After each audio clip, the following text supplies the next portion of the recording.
салом алейкум дӯстони азиз, хуш омадед ба канали мо. Умедворам ки ҳамаи шумо хуб ҳастен. чӣ ки дар навори ҳозирам мебинен, ин навори ман. хушбахтона ман соҳиби диплом шудам, дипломои худам гирифтам. ҷа ҳуҷҷатҳое ки ман дорам, ҳамин ҳуҷҷатҳоро ман ба навор гирифтаистам. ҷада ман чӣ дорам дӯстони азиз?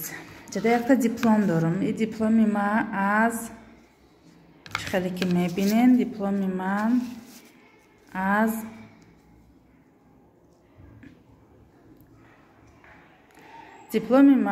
аз коллеҷи дузандагиай.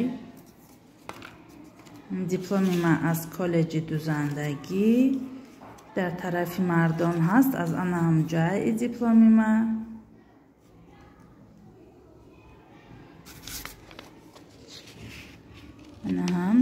чиқа мебинен? лицей касбии дузандагии шаҳри Душанбе дохил шуда соли 2016 курси пурраи ғоибонаи лицеи номбурдаро бо таҳсилоти миёна аз рӯи касби дузанда хатм кардам. баъди хатми анами дипломам боз ман соҳиби ан диплома гирифтам ва чиқа ки мебинен баҳоам баҳои бад нест. баҳоаш нағз ҳастанд. намихе 4-5 нормали хуб хон будаем қачине. намихе хатм кардам, гирифтам дипломам. иҷара ман барои чӣ хондам? барои аттестати 9. аттестати 9 ки надоштам, барои ҳамо иҷара хондам ва нами диплома гирифтам. ва баъди анамира тамом кардан гирифтан, ман соли 2016 тавассути маркази тестӣ ба супоридам. як бори дигар хостам як бор дониши худам санҷам ва баъди супоридан ман ба 3 классера интихоб карда будам ба факултети журналистикаи донишгоҳи миллии Тоҷикистон, факултети журналистика ғоибона буҷетни дохил шудам. ва чиқаре ки мебинен дар иҷа факултети журналистика соли 2016 дохил шудам ва 1 сол хондам. факултети журналистикара 1 сол хондам. баъди 1 соли факултети журналистика хондан яъни студентский билети ман аз амуҷай баъди перевод кардам, баъди ки аз факултети журналистика ба филология ки гузаштам, дигар и дар кор нашид. бароим дар дастам истода хотира аз анам давраҳои студентӣ якум курсим. баъди факултети журналистикара 1 сол хондан ман дар мактаб кор дар омада будам ва аз барое ки ғайри ихтисос мумкин набуд кор кардан, ман перевод кардам аз факултети журналистика ба факултети филологияи тоҷик. ба факултети филологияи тоҷик перевод карда хушбахтона 5 сол факултети филологияи тоҷикро хондам ва соҳиби анамихе диплом шудам. мутаассифона дипломи ман сирх нест, нек шукронаи худам иштам. соҳиби диплом шудам. чиқаре ки мебинен анамиҷада баҳое ки дар диплом гирифтагӣ буд, иҷада баҳо ҳамаи намудаш ҳаст. анами графада чиқа мебинен ҳамааш ҳаст. хуб аъло, қаноатбахш ҳамаи намуди баҳо мебинен амҷада. баъди хатм кардани соли 2016 супоридам. факултети журналистикаро 1 сол хондам. соли 2017 соли хониш 2017-18 ба факултети филология гузаштам. аз соли 2017-18 4 сол дар факултети филология хонда бо муваффақият донишгоҳро хатм кардам, тамом кардам ва анами чанд рӯз пеш диплома гирифтам, рафта диплом гирифтам. анам хеле дӯстони азиз, дар иҷа бума якта дипломчае ки мебинен хай чиай вақти кор карданам ман дар анами курс рафта хонда будам, курси салоҳиятнокӣ. аз соли 2017 то соли 2016 кор дабромадам. 2 сол кор кардам, баъд декрет биромадам то соли 2020 21 در خانه شیشتم دانشگاه را تمام کردم. بعد تمام کردن دانشگاه بعد همین سال در انمی مکتب نزدیک خانه باز کار دا برآمدم.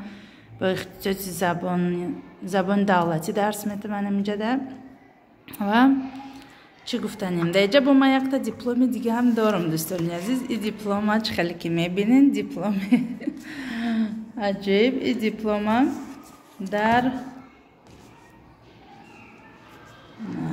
دیپلم از چی گرفته بودم؟ سال 2009 من دیپلم ما گرفتم. 3 ماه کورس بود. 3 ماه کورسی دکتری مدسسترگی. 3 ماه کورس رفته خوانده بودم. دیپلم یعنی 3 ماه کورس گرفتم. در اونجا ما چی را یاد گرفتیم؟ یاری اولینه، یعنی هنگامی یگام چیشدن یاری اولینه دادن انم را یاد گرفتیم. و در خانه ما خدا آدم هیچ کس کسل بیمار نکنه. در خانه هم یگام وقت در کار شد کودک کودک معده داریم تست زمین گریب میشن که یگام چی من خودم در خانه هم را چی میکنم. خلاصه هم دکتر هم دوزنده دیپلم دوزندگیم.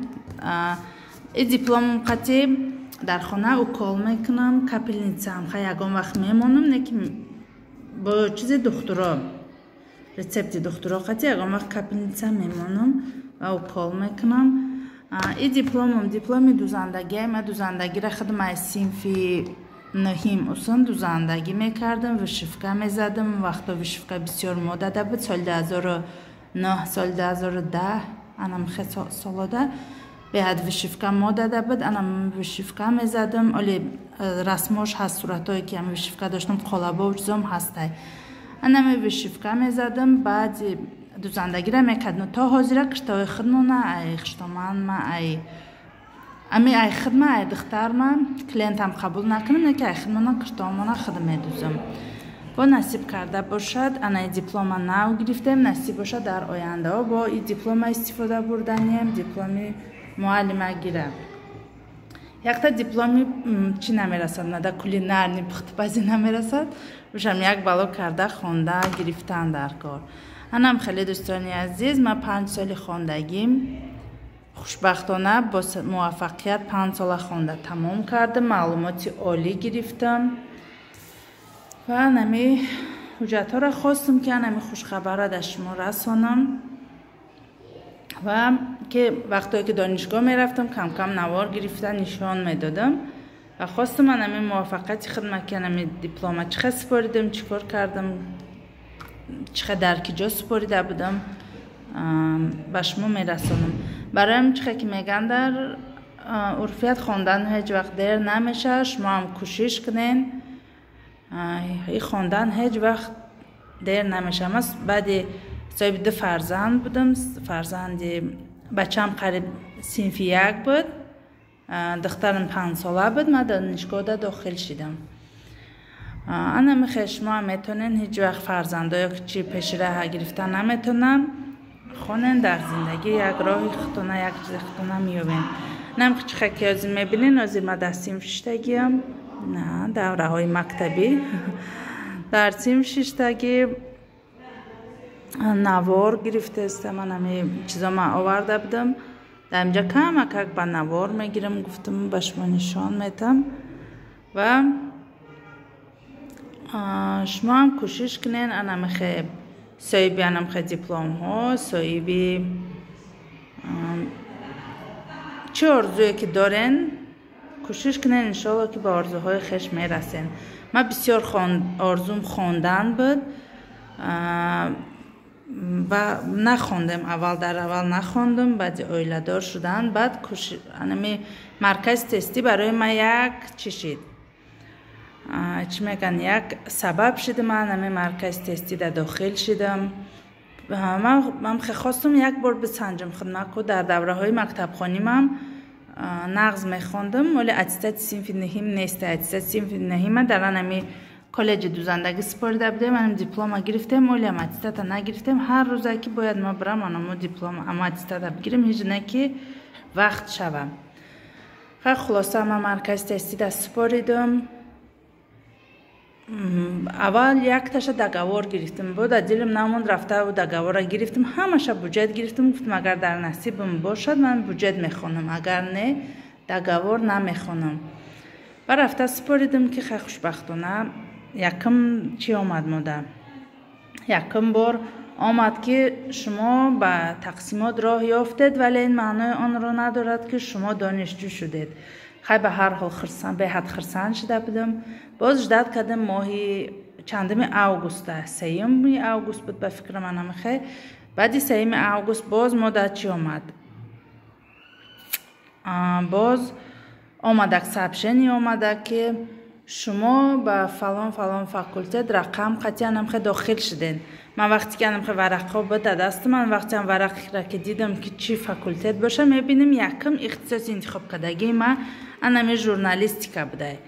برای انمی یکم اختصاصم ژورنالیستیکا بوده، دیگه‌مش فیلولوژی. من بعد همشه چی گرفته بودم، همشه بودجت گرفتگی بدم، بعد همشه زواش نگرفته بودم غایبانه، برای که کودکای مایده که بعد کودک دار چه کمتر مده مشکل نشه. گفتم من همشه بودجت چی گرفته بودم، غایبانه گرفته بودم. بعد انم خیلی داخل شدم، خیلی هیچ گپ نه، ژورنالیستیک هم باشم میخونم. گفتم 1 سال خواندم، بعدم خیلی پریواد کردم. خیلی خوشبختانه که نه صاحب دیپلم هم شدم. و امرا گفتنیم که شما هم کوشش کنین انشالله که صاحبی خیلی دیپلم چیزا هم میشین. اینه ایجاده چیه؟ این رسپسیانی درس های مای را مخدم روز شدم امجاده تیار کردم. در برای استالم خیمانم گفتم که نگاه کن در کدام صنف چندم ساعت درس دارم. روزی دوشنبه، چهارشنبه، جمعه درس دارم. روز سه‌شنبه نوبت دارم. امروز که سه‌شنبه من نوبت دارم. این ورق که میبینین این ورق از چیزی من آشمای نم. خیلی دوستانی عزیز کوشش کنین شما هم انشالله که با مراد مقصداتون میرسین. نوارهای ما را هم دستگیری کنین و همه وقت در پناه خدا باشین. خدا نگهبان هر یک شما دوستانی عزیز. تشکر زیاد برای نم خیلی دستگیری کردناتون.